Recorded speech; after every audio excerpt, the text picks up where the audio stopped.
Hello my people, great to see you here again for today's musing. I just wanted to say my videos do tend to run in succession, so to get the best benefits from them, ideally you'd want to watch them one after the other. So I left off in my last video with me discovering that my higher self that I've always believed in, trusted in and felt guided by was in fact the God I was always seeking throughout my life. The God that religious doctrines throughout time have stipulated lived in the sky somewhere outside of ourselves. But of course, God, the Creator, the Divine, whatever you choose to use, has always been here within us all, ready to assist us whenever we required support. I know it's all very well me sitting here contemplating these things during my quiet time, during my meditations, etc. But it's a completely different thing when we are in survival mode and are just needing to get through whatever issue that is plaguing us and giving us stress, right? I have to say in my past, when I was in situations that were so overwhelming and sometimes created inaction in me, I used to take my inaction as a negative thing and sometimes berated myself for it. But now that I am the evolved version of myself and are so connected to my higher self, the divine, I take it as the Creator's way to get us to come out of survival mode, step off that treadmill and just take a breath. Listen, I'm a Sagittarius. If something doesn't work out in my life, I've already got something else in mind. So I'm forever on the go. Sagittarius are part man and part centaur. Centaur? Me no know. It's one of the two. And we always have our bow and arrow ready to shoot at our next target. So I'm half man.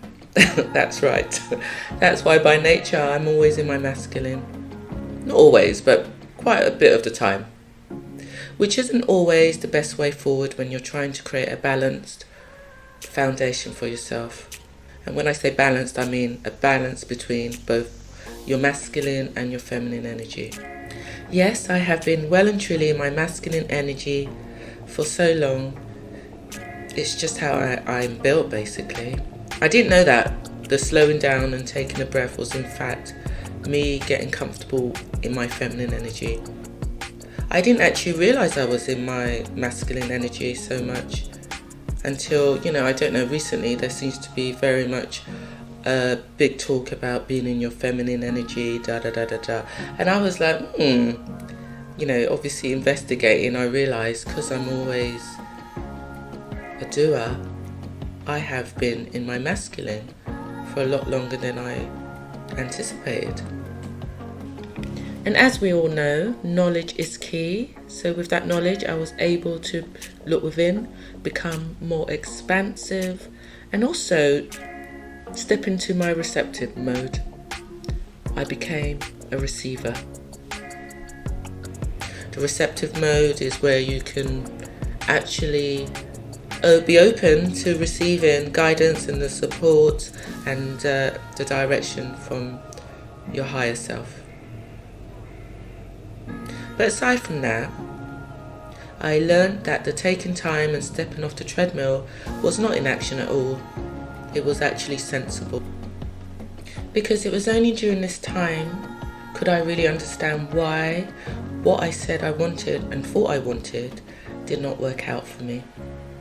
Often it was because I was still trying to bring into my world something that an older version of me may have wanted.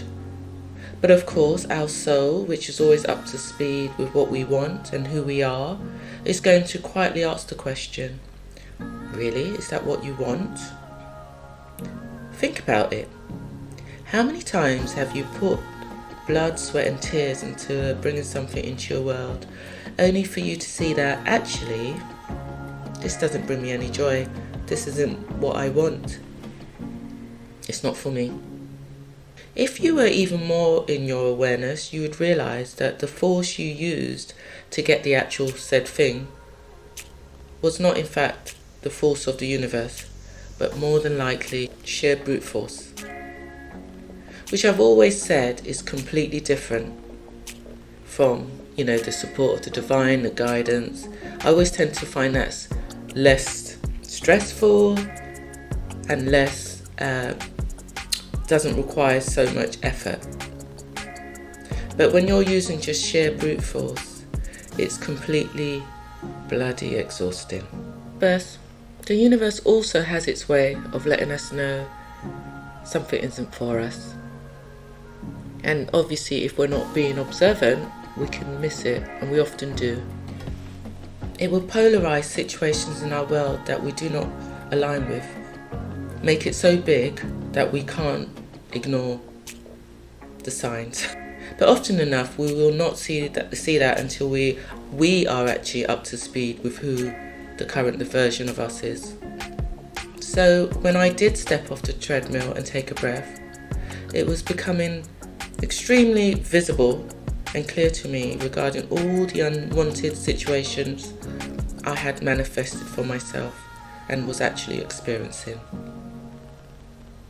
Whatever has been happening in my world that I didn't love was happening because at some point in my journey I'd become unconscious and therefore sloppy and allowed it to become part of my world.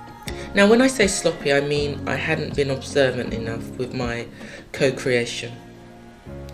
I wasn't being intentional with the thoughts and my beliefs. I wasn't looking at old beliefs and eradicating them and integrating them. I had allowed them to coexist in my world. I hadn't been observant enough.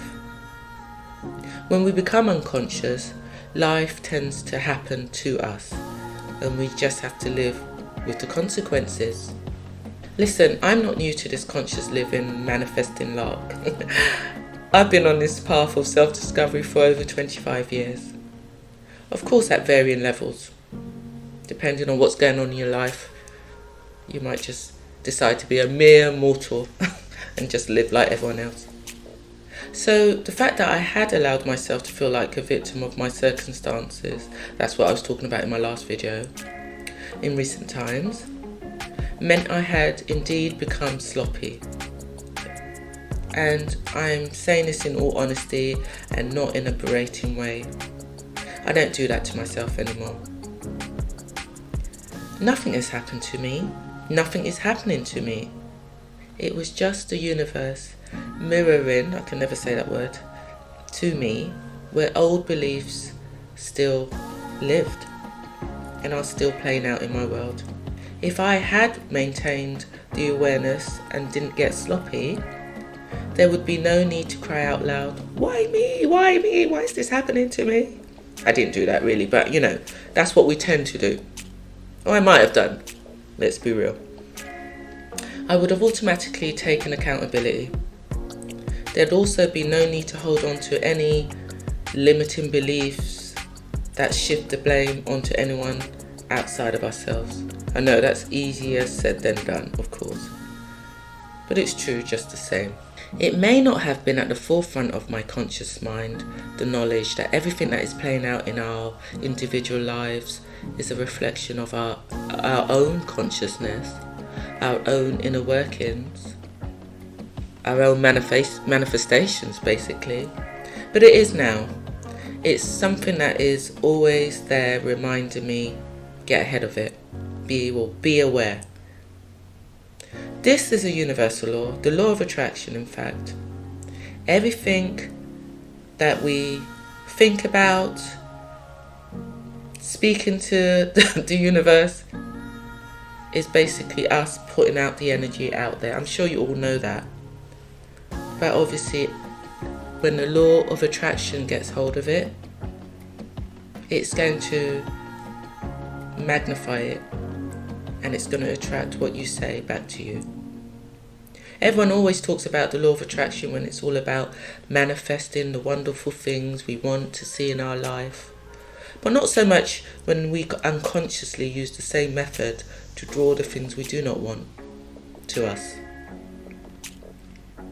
We do this vibrationally, and just by giving the said thing enough energy, that energy grows and grows and therefore becomes a vibrational match to some unwanted scenario in the quantum field.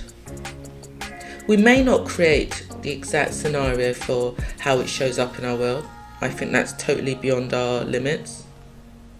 But we, unfortunately, are most certainly an energetic match to it. Otherwise, it won't come into the world.